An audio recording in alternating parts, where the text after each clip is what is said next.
Welcome to Barnyard Language. We are Katie and Arlene, an Iowa sheep farmer and an Ontario dairy farmer with 6 kids, 2 husbands, and a whole lot of chaos between us. Kick off your boots, reheat your coffee, and join us for some Barnyard Language, honest talk about running farms and raising families. In case your kids haven't already learned all the swears from being in the barn, it might be a good idea to put on some headphones or turn down the volume. While many of our guests are professionals, they aren't your professionals. If you need personalized advice, consult your people. So we may have updates that do not actually come from the house, the farm, or it'll probably involve the kids because I believe that they went along with her. Katie, what's new? What's going on? Arlene, hopefully this third attempt at recording this week's update will work now that we have fixed all our computer problems. And as I know you keep reminding me, this is an audio medium, but for our Patreon members, you can see this huge pile of papers that my children dumped out of their backpacks onto the floor of my office when I told them that they needed to pack up some toys for our adventure. They dumped everything from the last day of school out. There's something about the last day of school backpacks.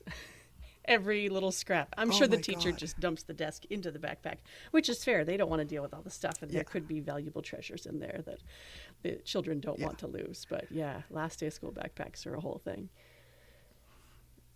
And as I think I've mentioned before, the girl child has a real tendency to make things at school and at daycare. She cuts out whole villages of small paper animals and accessories for these animals. And we're talking the animals themselves are less than 2 inches tall, so the accessories are even smaller. And she makes backgrounds and she makes houses, and it's astoundingly creative. But I have one of those 5-gallon totes that I just dump the contents of her bag into because I love all the little things, but I also don't want them floating loose around the house. Yeah, it's just like confetti. Yes, basically. Anyway, they were packing all the toys because this weekend, one of the very cool things in our area is the Circus World Museum in Baraboo, Wisconsin. Baraboo was the winter home of the Ringling Brothers Barnum and Bailey Circus for quite a few years, and the National Circus Museum is there. They also have a big top circus that performs daily. And at the end of this season, they are retiring the elephants, and the girl child was too afraid to ride the elephants last year and has been talking about riding the elephants at least a few times a week since the day we got home from visiting last summer. For building herself up for this year. Yeah.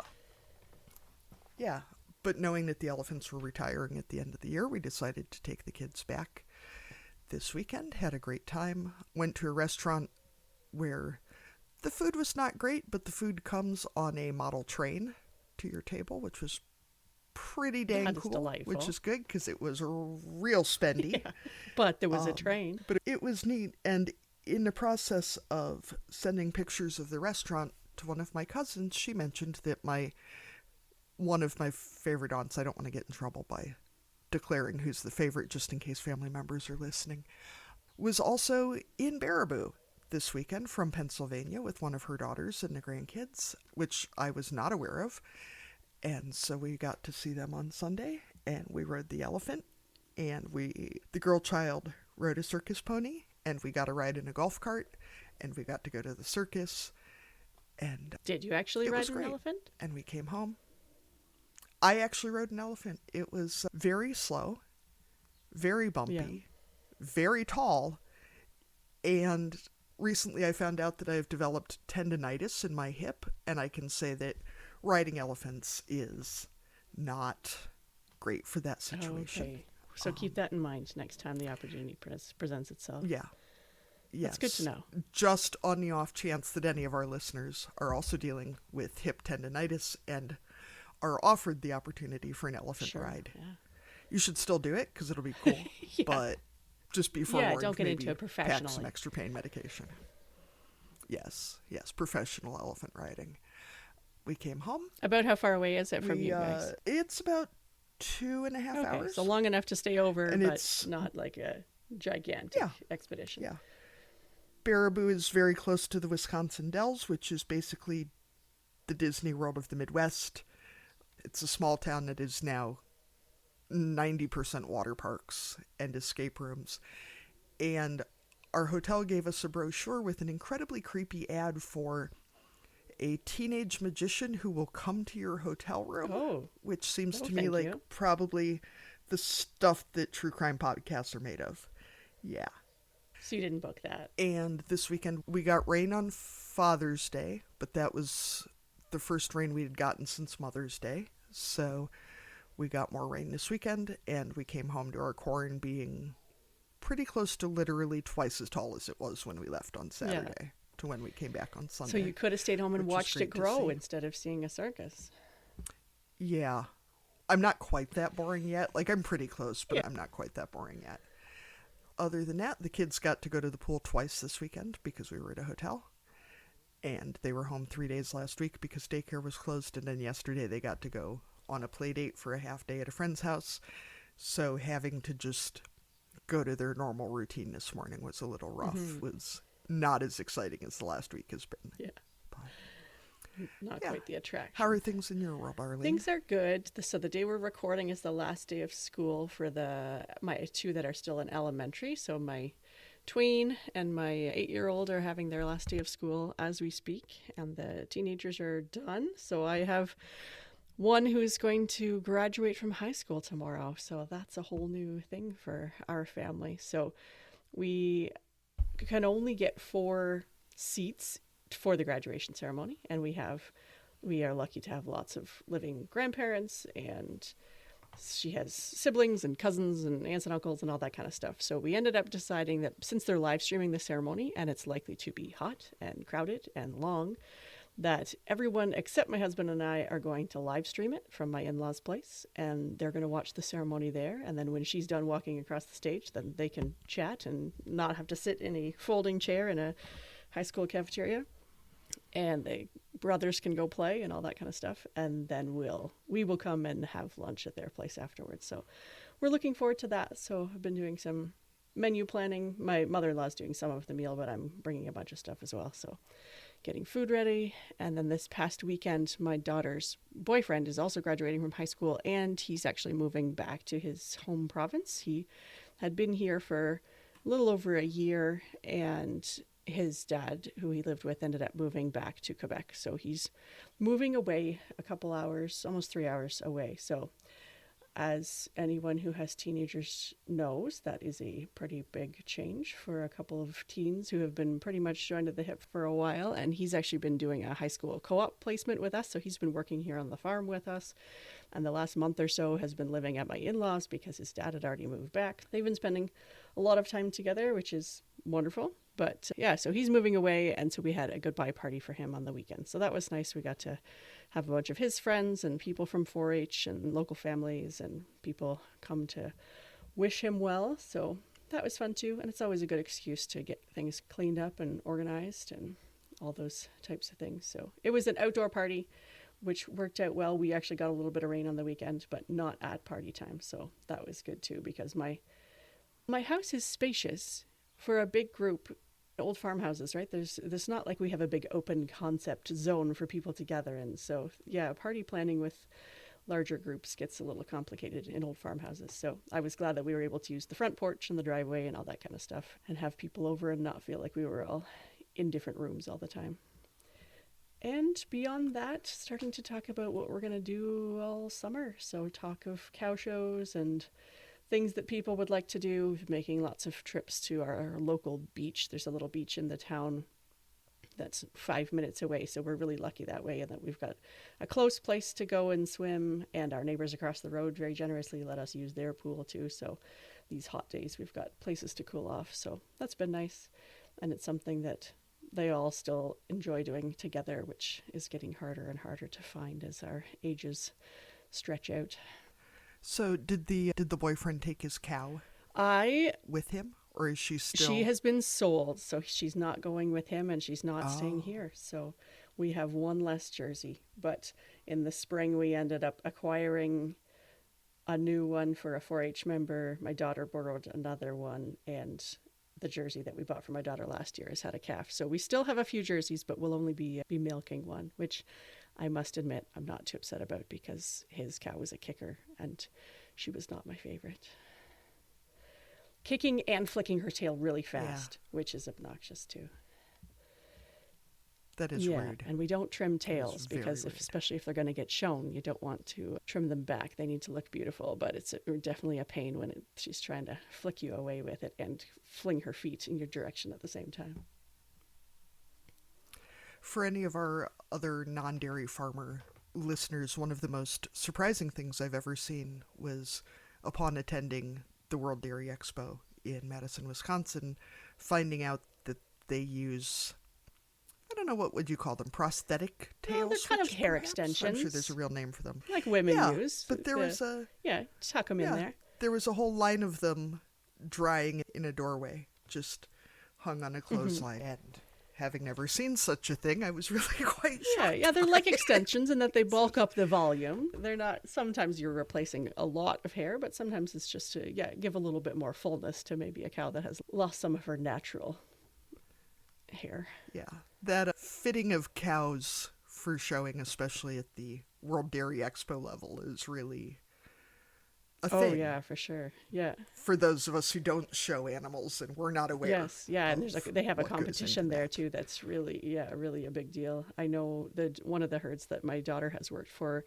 they actually fly a guy in from Europe to do their fitting for their shows because it's that important to the people who it's important to.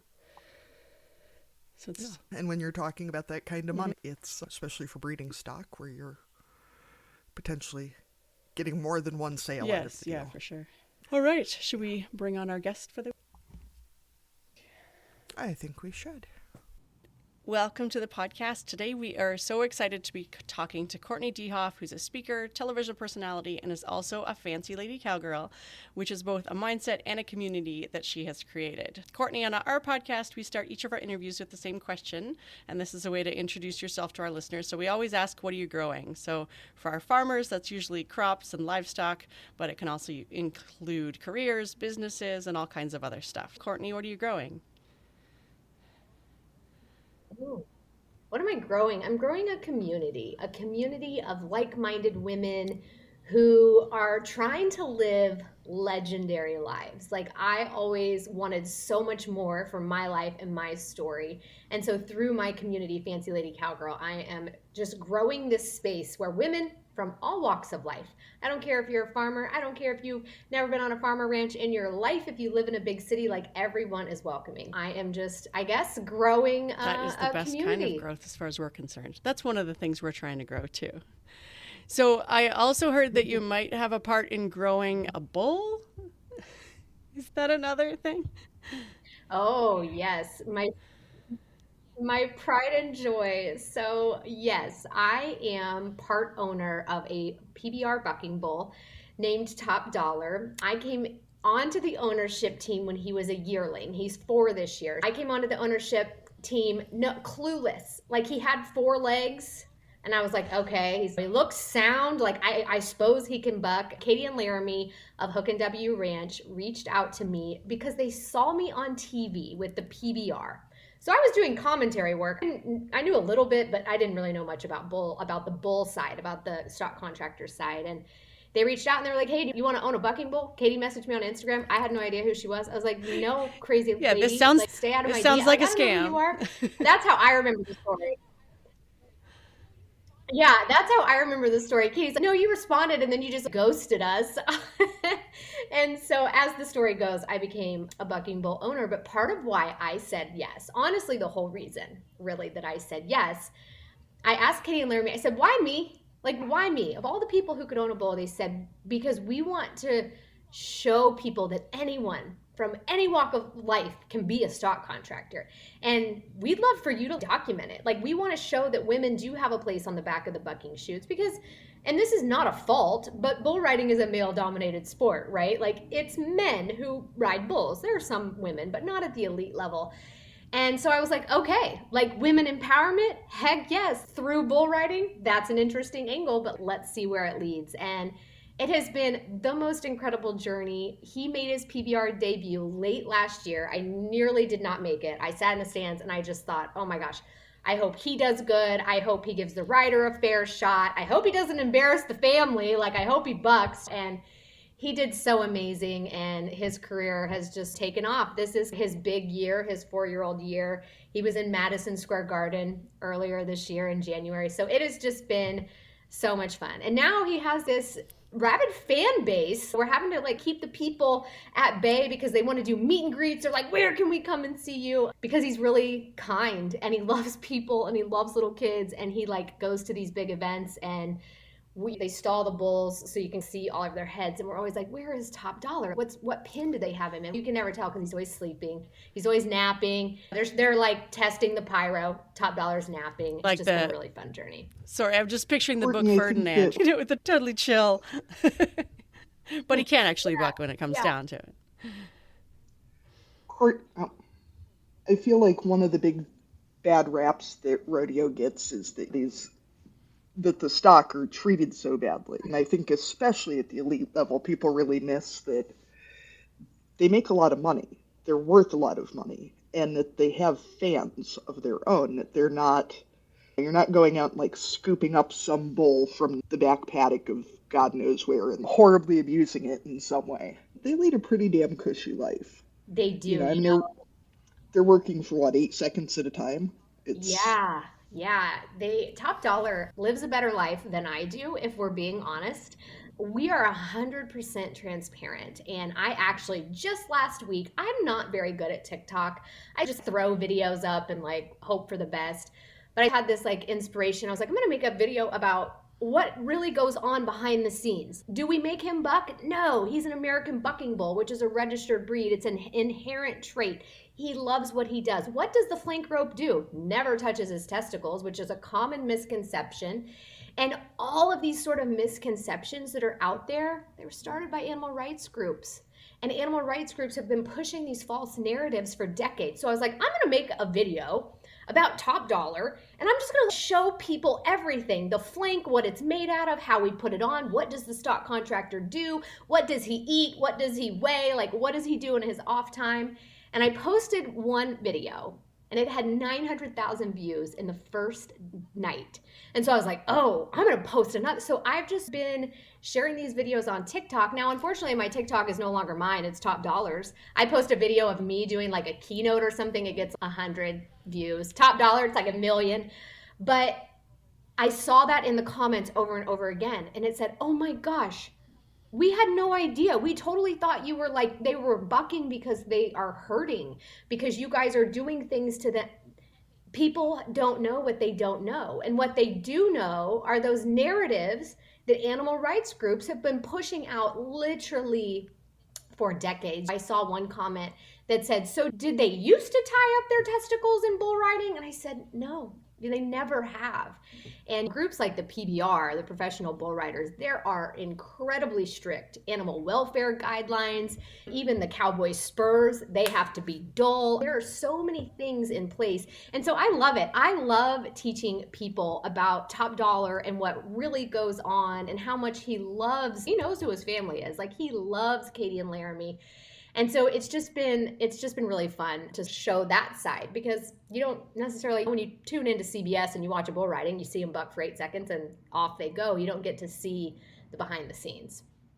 And I think it's not to be too crude about it, but if you have an intact animal that's worth that kind of money, the last thing you're going to do is endanger those balls, because it's so true. They are a profit center, and you're true. Not going to put a rope around them.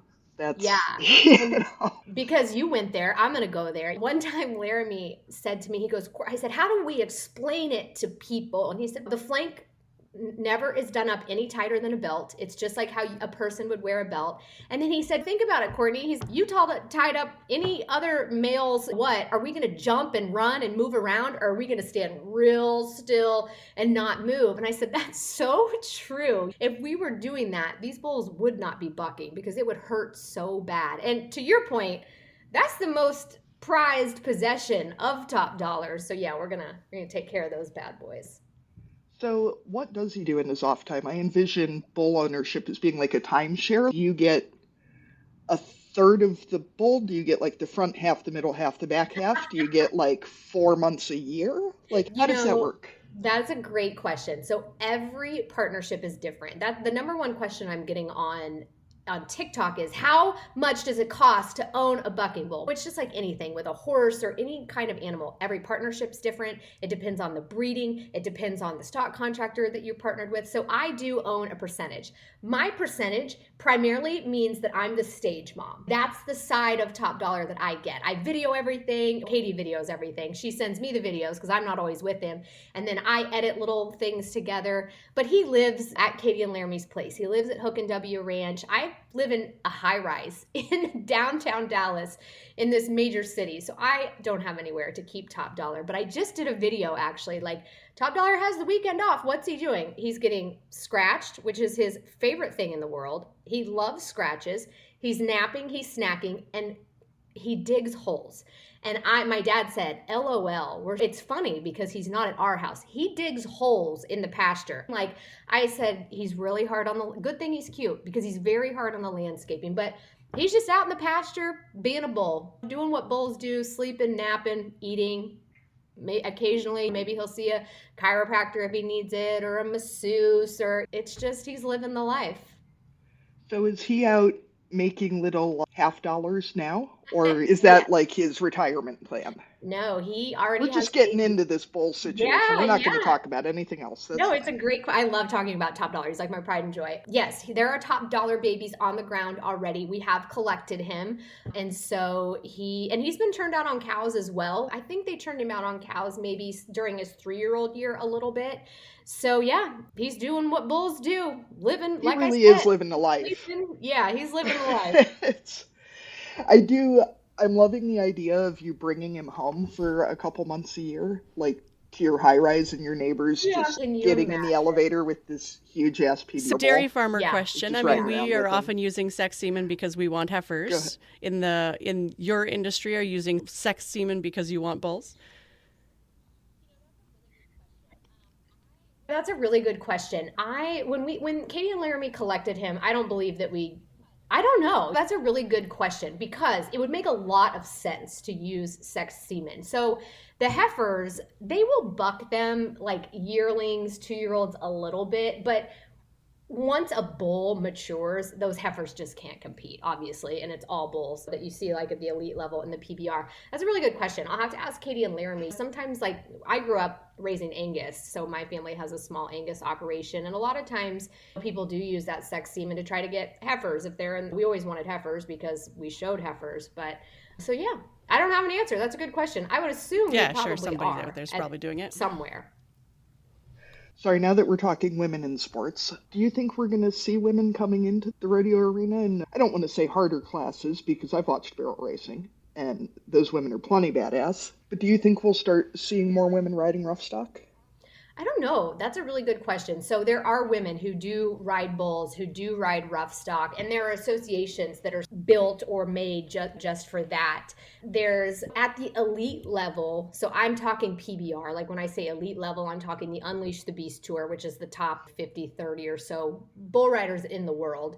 It's just, I don't want to dig myself in a hole here because I'm the biggest, like, rah women empowerment, you can do all things, but there's no way in hell I'm strong enough to ride Top Dollar. They're just physically, genetically, I don't know if I could ever get to the point where I could be competitive with the men at the elite level. And that's not a slam against women. Like, we're just built a little differently. But I think women in rodeo are definitely having a moment. You look at what's happening in the breakaway.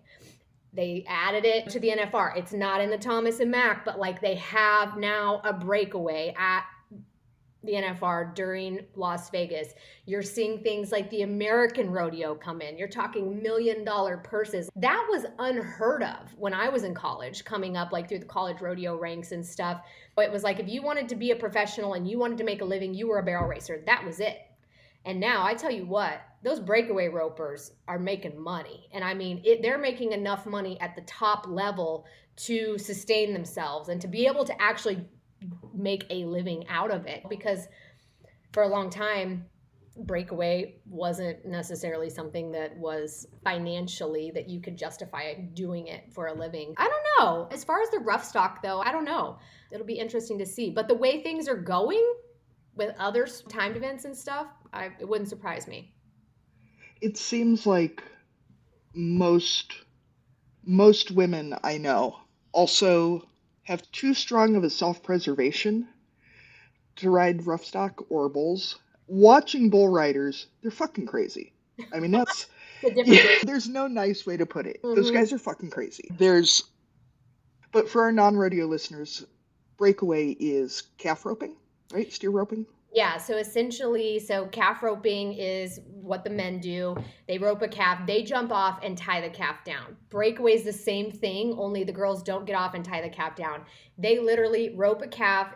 The rope is tied to their saddle horn with a thin piece of string. It breaks off, and the minute that rope breaks off, they put the flag down. And these girls at the top level, well, my friend Kelsey Chase Domer now, who's one of the best in the world, just broke the arena record at San Antonio with I don't even know, something stupid, like a 1.6. They are roping. I don't even know how you get out of the box fast enough to do that. So we're talking like sub 2 seconds, so fast. And I think it is cool to see women competing in more events because, yeah, I'm 41, and even when I was watching rodeo at a college age, it was barrel racing before the guys came on. The event that was on while everybody went to get their beers. Yep. And it's awesome to see women getting to compete at a level where it's something people are watching and actually participating in. Yeah, absolutely. So, where did you grow up and what is your background in ag?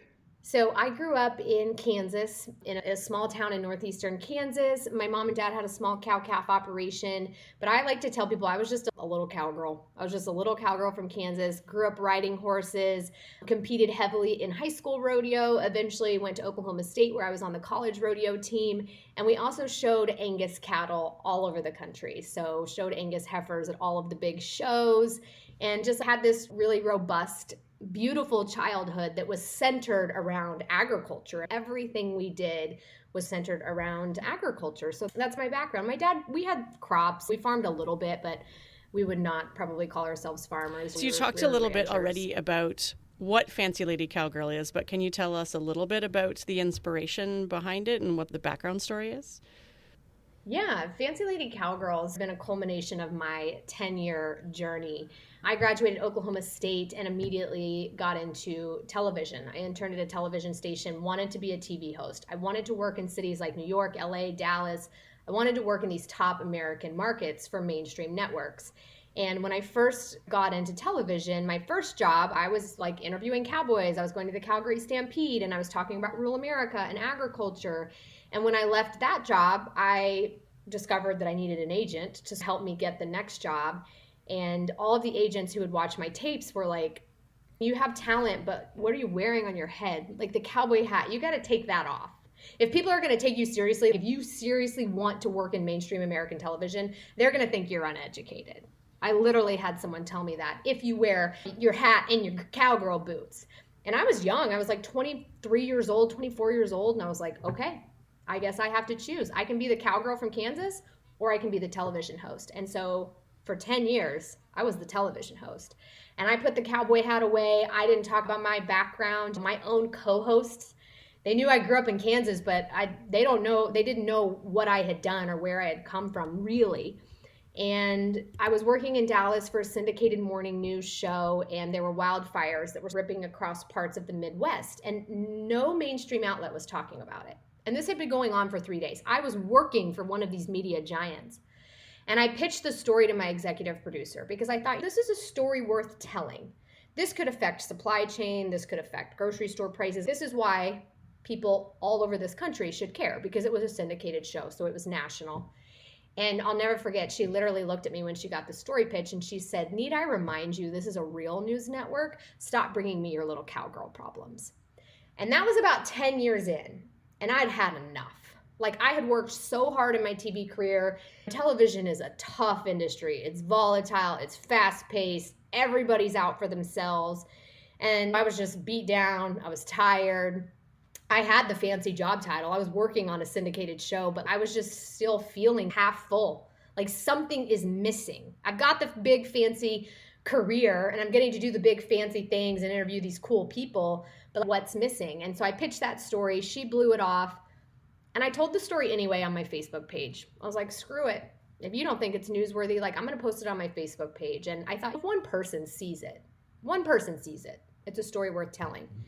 And in one night, the video that I made telling this story was viewed 1.5 million times. And I was like, oh, okay. So this isn't just a cowgirl problem. This isn't just a little agriculture problem.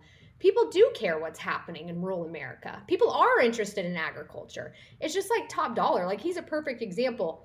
I threw up some videos on TikTok and people are invested. Their minds are blown. They're like, we had no idea. And so I started telling more and more stories like that. In agriculture, people start asking me to come keynote speak in agriculture. I'm like, oh, this is awesome. Like, I'm still getting to be a TV host, but I'm also speaking and doing things. But what agriculture didn't realize about me is that in the 1.5 years or so that I was telling these stories on my little social media account, I didn't have a big following at the time. I was living in Dallas, and then I was living in New York City. What they didn't realize is that the cowgirl, who was the voice for rural America, wasn't living the cowgirl lifestyle, the stereotypical cowgirl lifestyle. And I posted a photo. I was headed to New York Fashion Week in this like fancy outfit, and I'll never forget the first message I got said, "Oh, we thought you were an actual cowgirl." The second one said, "Oh, all this time you've been a fraud." And I was like, what the heck? This is agriculture. The community who was like, oh my gosh, this girl, where has she been? She's telling our story. She's fighting for us. She's showing up for us. The minute I didn't fit the part, the minute I didn't look the part or live the lifestyle, agriculture was like, bye, girl. And it was before canceling people was cool. I was like, I got canceled. Like, looking back, I'm like, wow, they tried to cancel me. And so that's a very long story of how Fancy Lady Cowgirl was born to me. I got pissed off, essentially, is how it was born. And I thought, you know what? I have spent 10 years trying to be the blonde, perfect makeup, skinny girl on TV that the television industry wants me to be. And then I try to be the cowgirl that I've always been. And I didn't measure up for either, right? And so I was like, I'm going to be both. I'm going to be a fancy lady and a cowgirl. And Fancy Lady Cowgirl was really just a hashtag that I put on the bottom of a post where I was just saying, look, you can advocate for agriculture and live in the biggest cities in America. The hat on your head does not define you. The lifestyle you live doesn't matter. You can still be a part of this community, and you can still tell agriculture stories, and you can still help shift the narrative when it comes to agriculture. So that's a very long-winded answer to your question, but that's the story of how Fancy Lady Cowgirl was born. I think that's really great, Courtenay. One of the quotes I came across recently was Dolly Parton said to figure out who you are and then do it on purpose. And of all the people who just has been who she is and has been successful because of it, Dolly's definitely at the top of that list. So as an Iowan, I guess they don't have the Midwest in Canada, is kind of my understanding. But how far west do we have to live to wear cowboy hats? Because Midwestern farmers, we don't have a style. Our style is like John Deere t-shirt, Wranglers maybe, hat we got at the feed store. It's not fun. It's not inspirational, but it feels weird to get all Western when you raise sheep and don't have horses and drive a tractor. So I'm wondering how we can have our own ag fashion moment here before we get into back into more serious topics, because it feels like a costume and I feel like we need something, but I don't know what that is. I'm so glad that you asked this question, because I want to challenge you. I want to challenge everyone listening. Here is the thing about Fancy Lady Cowgirl. My sort of motto is that anyone gets to, it's not about the hat. Anyone can wear the hat, right? Wearing a cowboy hat or not wearing a cowboy hat doesn't make you a cowgirl, right? To me, I've created what I call the Cowgirl Code. And this Cowgirl Code is the 7 sort of things, the 7 steps to living a legendary life, because that's what being a cowgirl is about. Being a cowgirl is about a set of values, right? It's about living that legendary life. And when you think of the word cowgirl, like C-O-W, it's courage, it's originality, it's worthiness, it's grit, it's resiliency, individuality, but all of these things come together to help you live this legendary life. And one of the things that I really push with my Fancy Lady Cowgirl narrative is that you want to wear the hat, wear it. if it brings you joy, if it gives you power, if it makes you feel like you can do legendary things, wear the hat. I don't care if you've never ridden a horse in your life. I don't care if you live in Iowa and you're a farmer, right? And your hat might not look like my hat, and that's great. One of the things that is important to me through my Fancy Lady Cowgirl community is to tear down the gates that we have been keeping so tightly shut in agriculture for so many generations. And just like you saying, oh my gosh, I feel silly, it feels like a costume. That's what we've put that on each other, right? Like that whole, oh no, you're a farmer, you don't wear that cowboy hat. Do you even own a ranch? What generation? I had someone say, you can't wear a cowboy hat until your 9th generation. I'm like, what? There's these crazy things that people say. But I love when I'm in New York City during Fashion Week and I see a model wearing a cowboy hat. And I'm like, you know what? She probably never seen a cow in her life, but she is representing the cowgirl lifestyle. She's living her own legendary life. And to me, that's what being a cowgirl is about. It's not about a hat. It's not about the horse you rode in on or didn't ride in on. I think it's a mindset. So I just encourage everyone to think of it like that. Being a cowgirl is a mindset. And you don't have to wear a cowboy hat to be a cowgirl either. Like, maybe you hate them, and that's fine. I don't know if I answered your question, but I say just wear it. So what you're saying is it's the one time in ag that it's good to leave the gates open instead of shutting them like our father-in-laws do, where it takes literally 2 people to open the damn thing again? Yeah. I thought maybe it was just our farm, but I was at Arlene's house just yesterday, and it took 2 of us to open the gate somebody else had shut. I'm like, you know what? Just leave the damn thing open. Always. Fine. Maybe not literally, because that's how you end up with lambs at weird times, but... Yeah, I think that's something that Katie and I are working hard on too, is that idea that you have to be in the club, that you have to have been here for a certain amount of time, you have to do a certain thing, you have to do ag a certain way, but there isn't one way. That's the amazing thing about agriculture. And in turn, we're also a parenting podcast, same thing with parenting, right? There's no one way. We've all got different kids, we've all got different livestock, we're all working different land. So there's no one way to do it, and the gatekeeping just, it doesn't serve anybody. It doesn't help. No. And you know what? No. And I always say, agriculture, we are our own worst enemies. But truly. And I bring a unique perspective because I was born in it. I was raised in it. I'm 4th generation. But I have lived in major cities. I've lived in urban cultures. I've lived in other countries. So I've been out of it. And when you get out of it for an extended period of time like I have, man, you see a different perspective. And what I see is that we are so just like trying to keep everything the way it is and not let people who don't look like us, think like us, act like us in, that we're just hampering our own growth. And the other thing that kills me about agriculture is we are the first to complain when people don't understand us and don't want to share our stories and they don't care where their food comes from. And I'm just like silently in the back, like with my hand raised. But no, you weren't willing to tell them. You weren't willing to welcome them in. And so that's one of the things I do through my Fancy Lady Cowgirl. It's just like Top Dollar. It's a perfect example. Nobody ever told those 900,000 people who watched my video what really goes on behind the scenes, because nobody was willing to open it up and say, look, here's what we do. Here's a full transparent, here's how it works. Here's the ins and outs. And I think that's something that we need so desperately to do a little better job of in agriculture. And I take a great pride in being able to do that, because the way that I help carry on my family's ranching legacy, my pappy, who's calving right now, is not going to be on social media sharing his story. He calls it the Book of Faces. It's not Facebook, it's the Book of Faces. But I may not live on the ranch or the farm or be involved in agriculture, but I can help tell the story.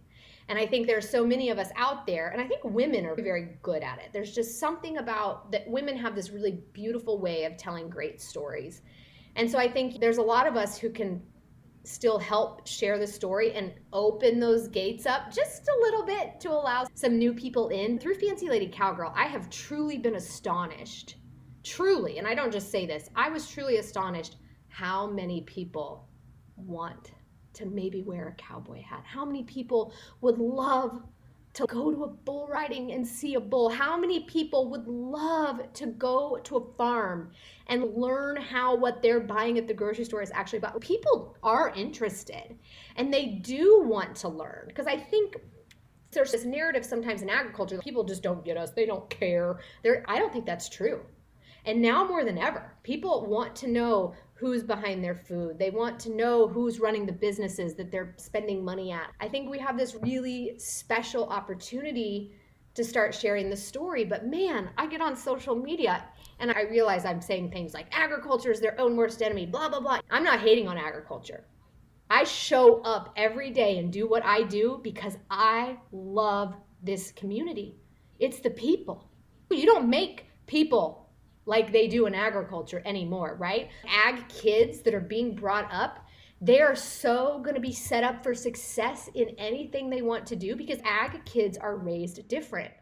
I show up and I preach and I preach and I even get tough on agriculture sometimes because I love agriculture, because I want to see this cowboy and cowgirl and farmer and whatever you want to call yourself way of life continue for the next generation and the generation after that. But I think we're going to have to do a little better job of sharing the story. For our listeners, Arlene and I look like bobbing head dolls over here about this, because I think it's so easy in ag to just get pissed off that people believe the animal rights stuff. And I'd be the first one to be concerned about animal welfare.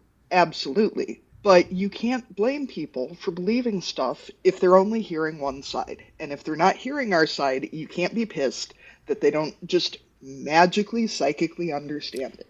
It's just, that's not how it works. If we're not telling them, somebody else is. Yeah, I pulled up I wanted to read this because oh, you're so right. To prove, the point, I had a comment that I screenshotted on my TikTok because I was like, wow, even if no one else watched this video, this was worth it. I had this comment that said, thanks for educating us. I am an animal activist. I work with animal rights groups and I always worry about animals being abused. I had no idea. I hope they're all treated this well. That right there was worth me editing that 2-minute video about my bucking bull. We're so defensive, but sometimes people like that are willing to learn. But I think we just write them off. We're like, oh, they're crazy. Those crazy people, they'll never understand us. Not if we don't give them the opportunity. I think maybe we need to worry more about cowgirl hats, which would just be whatever hat is on the head of the cowgirl, because I see you're wearing a ball cap right now, yep. And less about cowboy hats. Let the cowboys have their cowboy hats, and the cowgirls can just wear whatever the hell they want on top of their heads. Yep. And if they don't want anything on top of their heads, cool.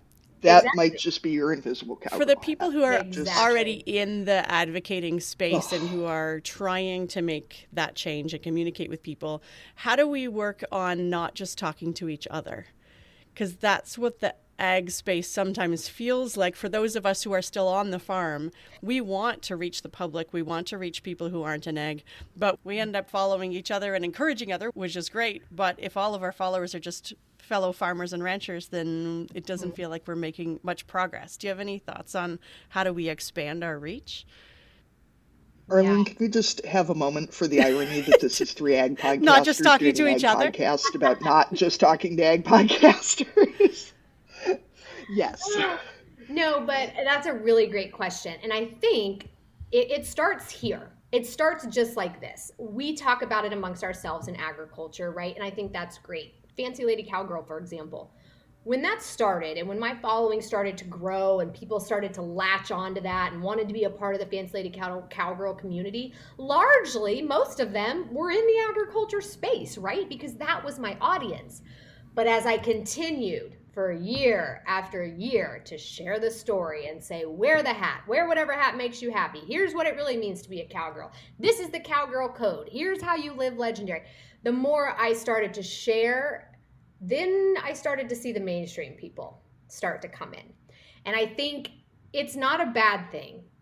Advocacy is always good, right? Sharing the story is always good, even if it's agriculture people listening. But what I've discovered, my own personal experience is, you share the story long enough, The mainstream audiences are going to start to come. And now that's one of my big focuses. I'm like, okay, how do I get on stages to do keynotes in front of mainstream audiences? Because I think true advocacy is not advocating to one another, right?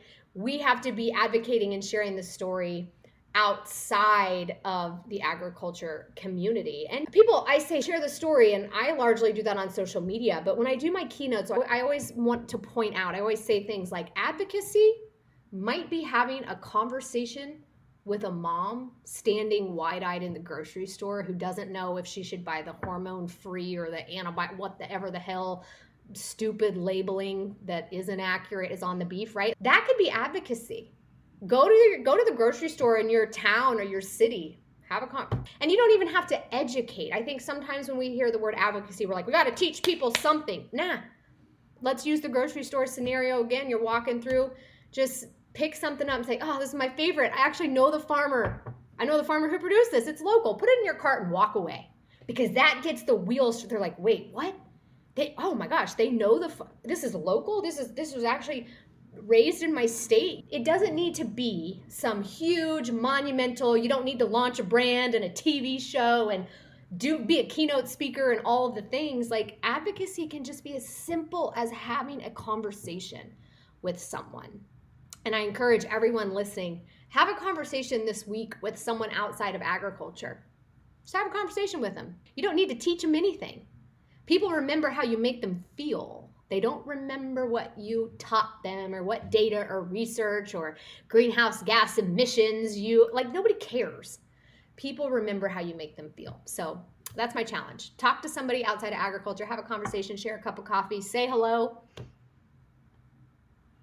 So while we're talking about having conversations, and I promise this is going to circle back around to a point that'll hopefully make some sense.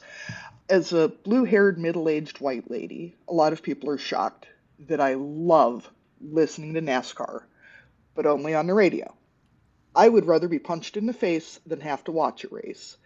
And it is entirely because of the commentators. Because when you listen to NASCAR on the radio, all you're seeing of the cars is when they come back past the mics. And you hear all the engines, maybe you hear a wreck, but that's it. And all you're engaging with is how people are presenting that story. So I'm wondering, as a professional commentator, it seems a lot like doing stand-up comedy or improv. There's a lot where you can tell that they're bullshitting because they're on a 2-hour rain delay and they're just trying to fill air. But how can we improve? How can mom at the grocery store use some of these skills to really improve how we engage with people? Because it's boring to just be like, greenhouse gases, blah, blah, blah. Nobody wants to hear that. You talk about bull testicles, people want to, weirdos like me want to hear that, but you just talk emissions. Ugh, right. I don't even want to talk about that. The next time you're at the grocery store, walk up to someone and say, did you know that they don't tie up bulls' nuts?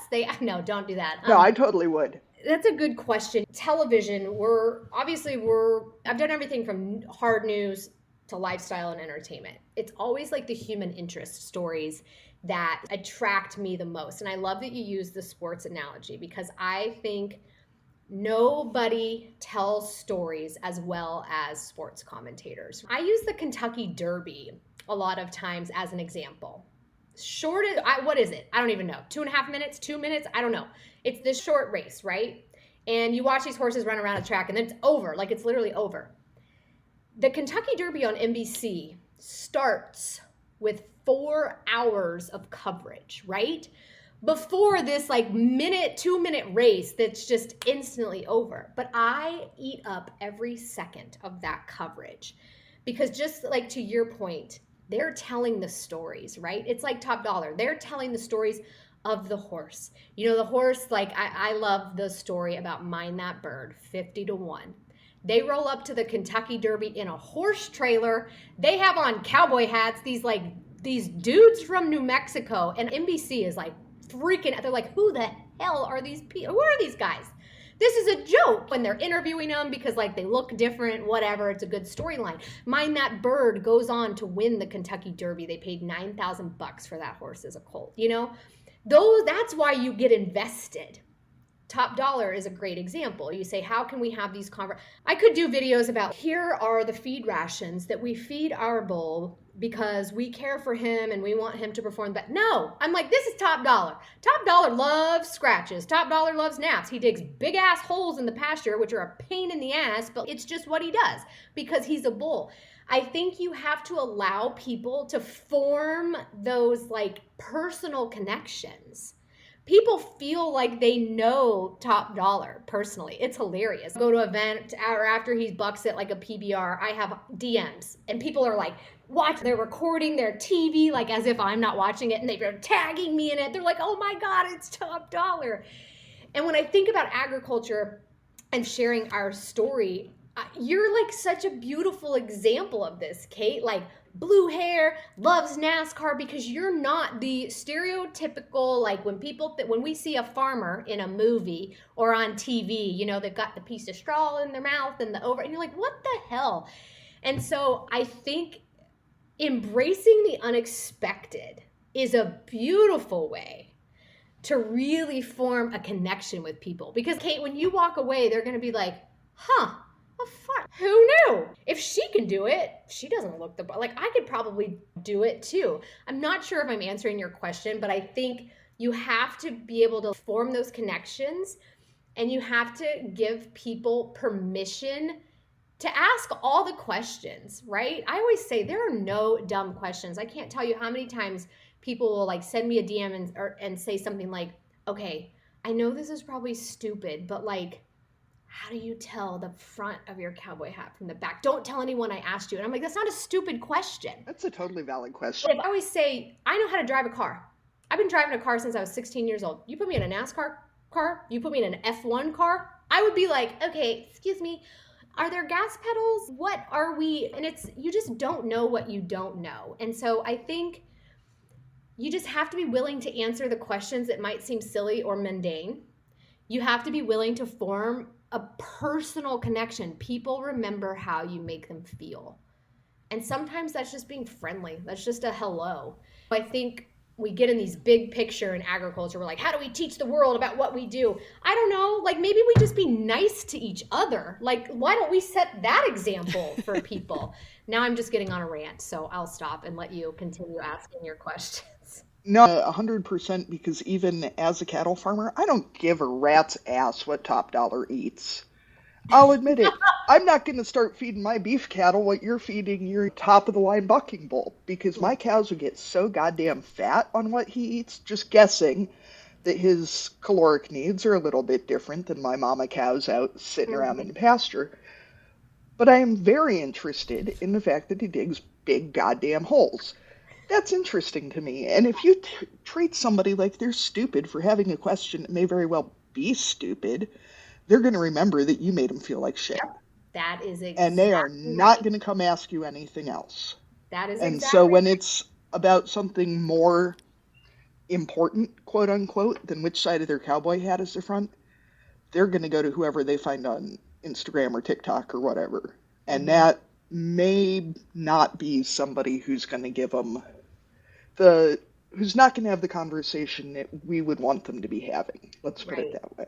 Yeah, and you got to be kind to people. Even animal rights, obviously, as farmers, ranchers, people in agriculture, we battle with that a lot. We're not going to change most of their minds. But what we can do is either delete the comments or whatever it is on social media and just don't partake. But what just fires me up is when I see people in agriculture responding with, you dumb SOB, you don't know shit about shit. No, of course they don't, Karen, because all you're doing is fueling the fire with hate.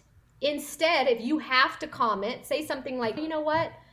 Thank you. I'm so glad that you care about the welfare of animals, because as a rancher, that's of my utmost priority. I love that we both care about animals, and leave it at that.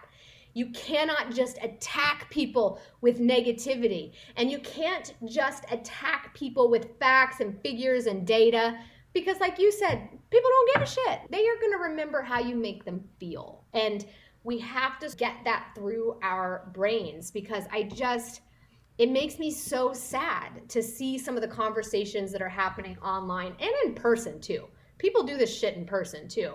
And I'm like, oh man, that was not the way to handle that conversation, because they're going to walk away not remembering anything you just told them, but they're going to walk away remembering that you were a dick. And then that sets us back another 10 years in the conversation. I have gotten those comments, and it is goddamn hard not to come out swinging when somebody's, you're a murderer, you're blah, blah, blah, blah, blah, whatever.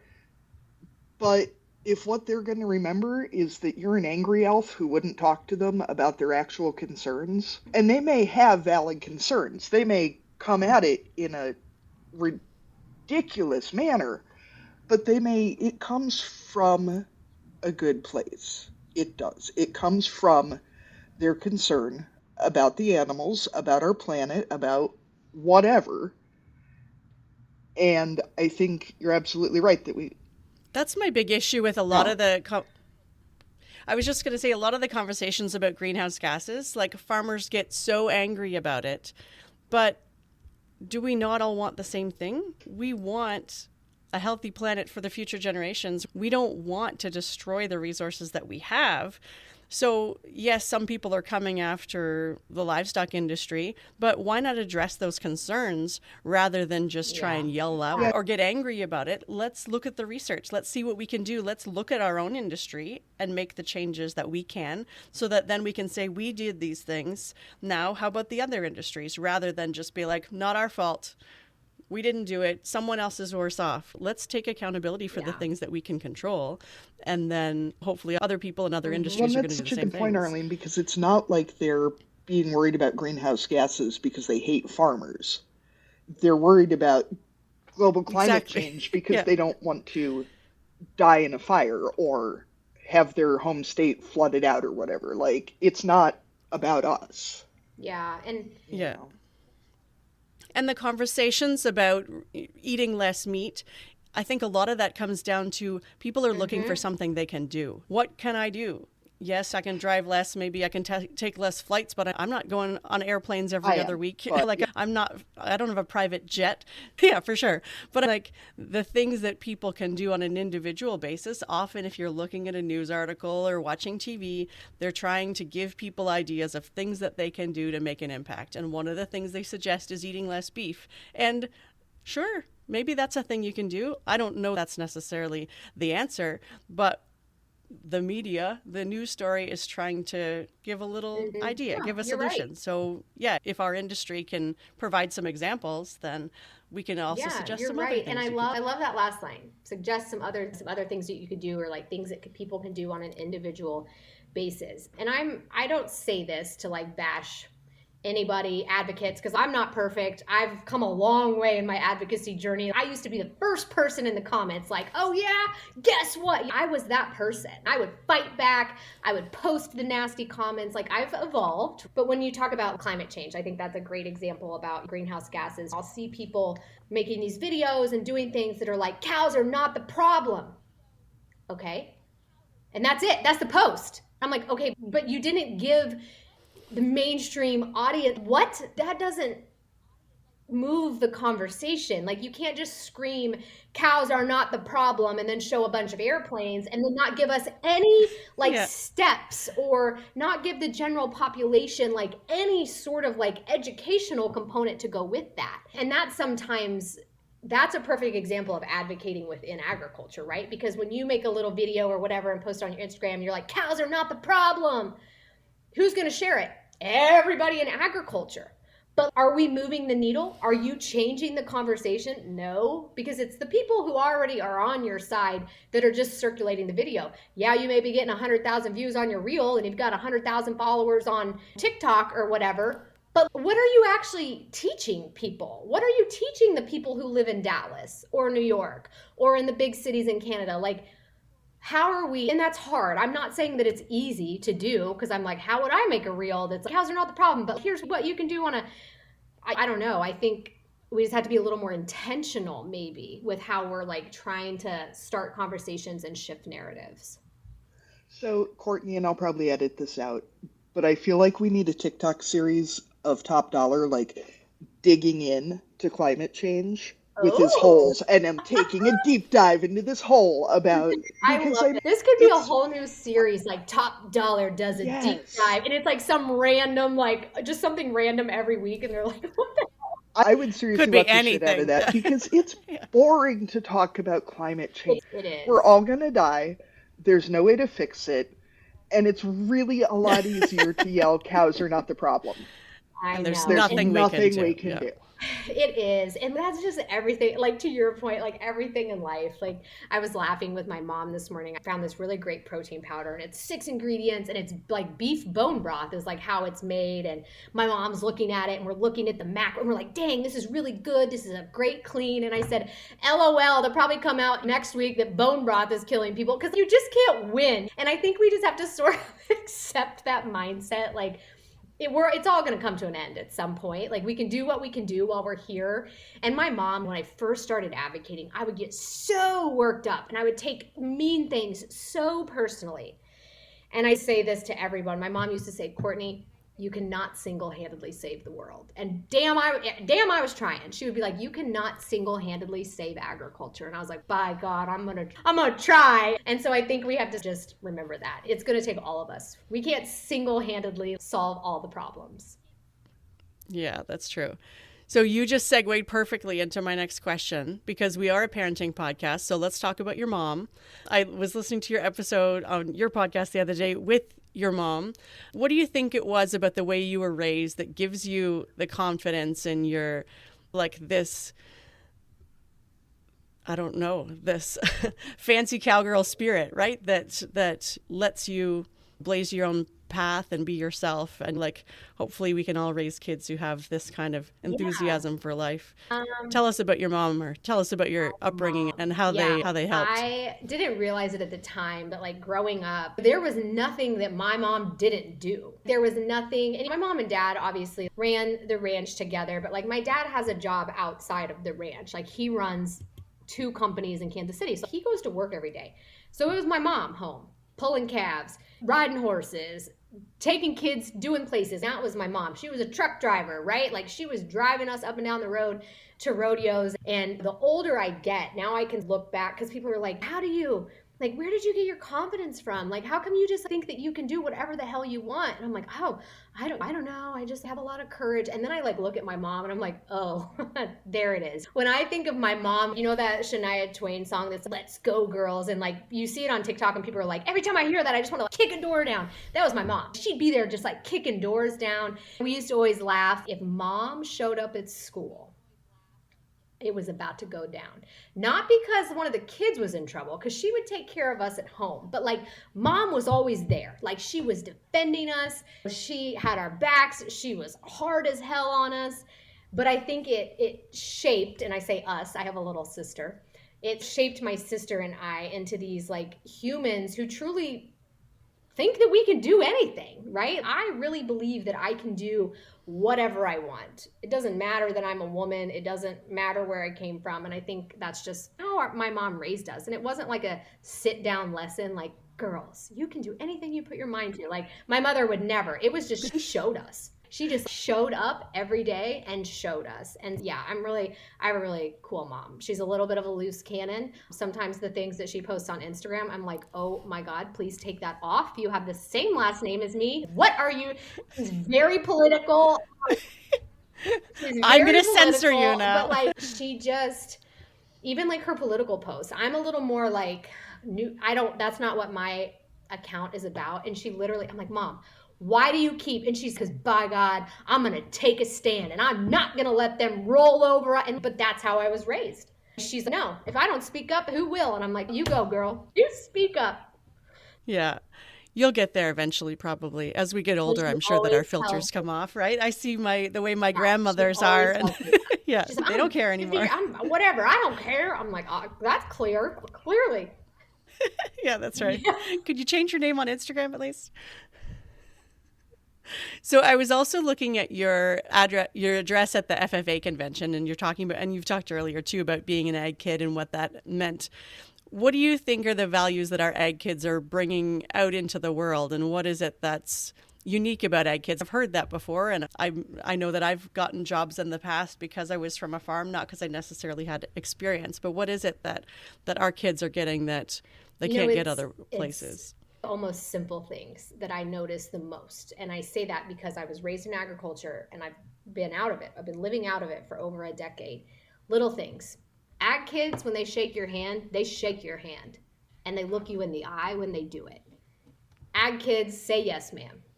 No, ma'am. Yes, sir. No, sir. Their word means something. Like in agriculture, when we say we're going to do something, we do it because that's how we were raised. Ag kids are taught to take care of their neighbors, and that continues well into their adulthood. It's integrity, it's humility, it's showing up, working hard, understanding the value of hard work, right? Like I had to get out of agriculture to realize that is very rare, right? People don't shake hands anymore. They don't open doors for each other anymore. They don't look each other in the eye. They don't have real conversations anymore. But when I go to an organization like FFA, those kids, I always say after doing the National FFA convention, I am way less worried about the future of agriculture because those kids are top notch. They understand it. They get it. They are sharing agriculture's message. I did a podcast or something, or a session with a couple of them, and I literally was laughing because there were a couple of words that I literally had to look up. I'm like, what did this 16-year-old just say to me? They are so just ahead of the curve. They're ahead of their peers who were not raised in that industry because they get up in the mornings before school and they go do chores, right? They come home from school, they do chores, then they go to basketball practice, right? Ag kids aren't sleeping in. Ag kids aren't playing video games because there is work to be done. And that translates into adulthood so beautifully. And it is going to set them up for success, whether they want to work in an office in a high rise in Dallas or they want to run the family ranch. They are going to be so well equipped to do it. So another thing that we are always talking about is not just talking about the good stuff, because it's easy to be like, it's all going to be great and raising kids on the farm is fantastic and everything's wonderful and beautiful. But we also acknowledge how hard it can be, both for our kids and for ourselves as parents. So what gaps do you see that ag kids have that as parents we can maybe fill in? Or what are the things that they're just going to have to learn when they get out there that we can't teach them that they're not learning if they're on the farm or on the ranch? I'm trying to think back to like me. One of the hardest things that I struggled with in my television career was just how mean and nasty people can be, human beings, because I think in agriculture, we're surrounded by each other, right? And largely agriculture is made up of really good, honest, hardworking people who have the same set of values. And when I got out into the real world, I was like, holy cow, you want to talk about a lack of values and morals. And I was working in the television and entertainment industry. So I'm seeing it at the highest level, right? At its most heightened form. Because television entertainment, you hear it on the news all the time. It's a shit show. It truly is.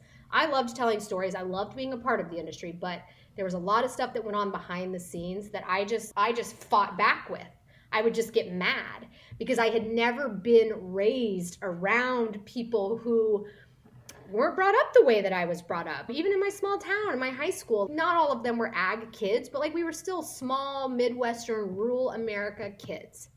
And so when I got out into the real world, it was a little bit of an eye-opener. And even silly things like, oh, you don't lock your car door in Dallas, Texas? First of all your stuff's going to be gone. Second of all, there'll be a homeless guy in the back seat. Like just little things that growing up on like a farm or ranch that we just never had to worry about. And so I think it's really important. And my parents did a great job of this. And it was through agriculture. Like it was going to national junior Angus shows in major cities, places like Indianapolis and these big cities.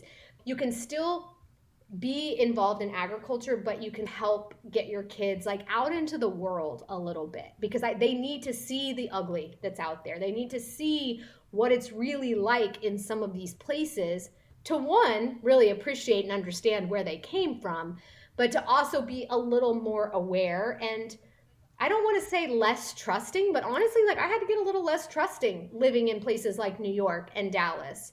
And like now I go home to the ranch and I pull into my driveway in our like 2-mile gravel driveway, and my car that I drive, when you put it in park, it automatically unlocks the door. And the first thing I do is lock the door. And like I do that in my own driveway on the farm in Kansas. I'm like, what am I doing?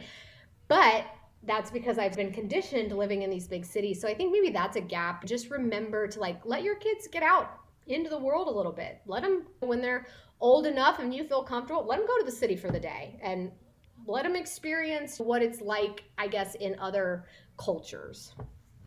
Yeah, and I think too that it's also important to remember that there are people who don't look like us that are also good. And like that sometimes we can get into this mindset of the good people are from the country, and we'll just have to get back to that and keeping our eyes open to where the good is everywhere else too, because there are lots of people who don't look like us who, even if they don't farm, or and just travel. I always encourage people, let your kids travel. If they want to travel, let them travel. Maybe it's like across the street, maybe it's to the next town, but I moved to the Czech Republic on a whim. And my parents, I don't know if they supported it, but they were like, "Okay, see you later." I've been to 18 countries now, all around the world. And man, you want to talk about a different perspective. When you get even outside, and it can be outside of your own county, outside of your own state, maybe even outside of your own country, it just gives you such a different perspective, much to your point. There are incredible people all over the world of all shapes, sizes, colors, religions, like even people that I've met traveling who don't believe in the same God I do or whatever. At the end of the day, we have a lot more in common than we do not. And I think allowing your kids to travel and experience new things is one of the greatest gifts that you can give them. Absolutely. So Katie has left us because her laptop died, but we're going to keep going. So what have you got in the future? What else are you working on right now? What are you looking forward to? Can you give us any hints on what's on the horizon? We are madly prepping behind the scenes because my partner, Kaya Twisselman, and I, my Back Road to Cowgirls partner. So Back Road Cowgirls is a digital series. It's on YouTube. There's 8 episodes out. We're releasing new ones every week. This was like this wild, crazy dream. We were eating pasta and drinking wine a year ago, almost exactly a year ago in Dallas, because Kaya got stranded. Yeah. That's when all the great ideas. That's when all the best ideas come out, right? Happen over wine and pasta. And we were just, what's the dream? And I said, my dream is to have a TV show. And Kaya's like, I'd like to have a TV show too. And I was like, yeah, I want to show mainstream audiences who we are, who agriculture is. I want to introduce people from all walks of life to the diverse faces of agriculture, right? And Kaya was like, yeah, me too. And we're like, we should do it. So we rented a 2002 Eurovan. And in 1 month, we planned and booked 16 different stories. I had an old DSLR camera. I shoot and edit in my television career, so I know how to shoot and edit. Didn't have great gear, but I was like, I got this old dusty camera. Let's go shoot some stories. And we spent 2 weeks driving up and down the California coast and in the Central Valley, telling stories of people in agriculture from all different walks of life. Like we talked to a farmer in the Central Coast whose grandfather kind of came over, started farming in the Central Coast during World War II, was sent back to the internment camps, died over there, but an American family saved the land, protected the land, and when the family members came back, Tom Ikeda and his family were able to continue farming. So he has this beautiful story about being a Japanese American farmer. We talked to a rancher in Sonoma Valley. She's this like amazing kick-ass like advocate. She's running her own direct beef business. She goes to the farmers market every week and like she's doing all the things, and she sits on a bunch of boards. Like she's just this really like powerful woman in ag. And Jamie was born deaf. And so she's doing all of this with profound hearing loss. We went and talked to a girl outside of one of the big cities in California. We went into San Francisco. Like we were trying to really show that agriculture seeps into all facets of our lives, into all cultures. And so we just told these great stories, and it was really fun, and we enjoyed it. And we didn't really know what the future was. We're like, I don't know, let's see what happens. Like, maybe we'll go to another state next. And we paid for this via a GoFundMe because we had no money. And agriculture stepped up, and they're like, hey, like, people were giving a $50, $100. We had some big donations, and so we had just enough money to do this. And we got an email while we were on the trip from this group that was like, hey, we want to be involved. And I blew it off because I was like, we're already on the trip. Catch us next time. And Kaya... Yeah, literally. We already paid for the van. I was so I was shooting, editing, I was so in it. So Kaya responded, and we set up a call when we got back. And there's these two amazing ladies in this amazing company, and they're like, yeah, we want to be involved. So we just announced it, but Simplot Grower Solutions came on.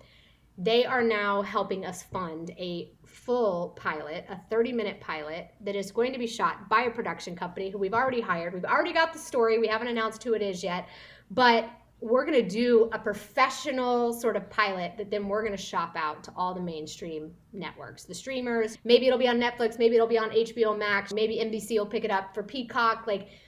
Our goal is to get it on a mainstream streamer because we are trying to bring these stories to mainstream audiences. And so it has just been the wildest, craziest journey, and we didn't have a clue in hell what we were doing, and we just went out and did it. And it's just been incredible to see what's come from it. So that's what we're working on. We're going to shoot that pilot in the end of April and then continue producing it and telling the story throughout the year. And then hopefully we'll be ready to shop that thing out. Hopefully the next time you talk, you'll be like, Courtenay DeHoff, as seen on Netflix's or HBO's Backyard Cowgirls. Yeah. Yeah. Season 1 available now. That is amazing. Yeah, that's the thing about ag is there are so many stories, right? The ways that people have found agriculture, whether they're first generation or 10th, right? Everyone has a unique story, and there's so much diversity in this industry, which is amazing. So we ask each of our guests this question, and we always ask, if you were going to dominate a category at the county fair, what would it be? And you can make up categories to ensure that you are a winner. A category at the county fair. I would dominate the looking good category. I look back at some of the outfits that we showed steers and stuff at the county fair, and I'm like, wow, that American flag shirt was fierce. Aggressive, yes. Fierce, sure. So I think I would dominate I would dominate the fancy lady cowgirl category. Yes, yeah, definitely. Big ribbon, fancy, glittery ribbon, maybe. You can design your own. So we also always have a cussing and discussing segment. So for listeners, you can send in your submissions to our pipe. Check the show notes for the link, or you can always send us an email at barnyardlanguage@gmail.com, and we will read it out for you. So, Courtenay, other than all the things we've already talked about, do you have anything that you are either cussing or discussing that's really this tough. week? I'm always cussing and discussing something. I'm like, what have I cussed and discussed? What have I cussed and discussed? This is so stupid. I cuss this every day. I live in an apartment, right? And not a New York City apartment. I've got a little bit of space. It's a 1-bedroom. It's nice. My bathroom. You cannot open the bathroom drawers if the bathroom door is not completely shut, because whoever, probably a man, built this stupid bathroom, and every morning, and I slam my effing finger in it every morning, and I'm like, I don't know who built this apartment, but this is stupid. So that's what I have been cussing and discussing every morning for the last 4 years. I'm like, you gotta shut the door, then you gotta open the door. Design so, choices. That would be super frustrating. So we are recording still in February, although this episode won't come out till spring. So I will have forgotten all about it because my kids will be in school 5 days a week. But right now I'm cussing snow days because we had one last week and we had 2 the week before and we had 2 the week before.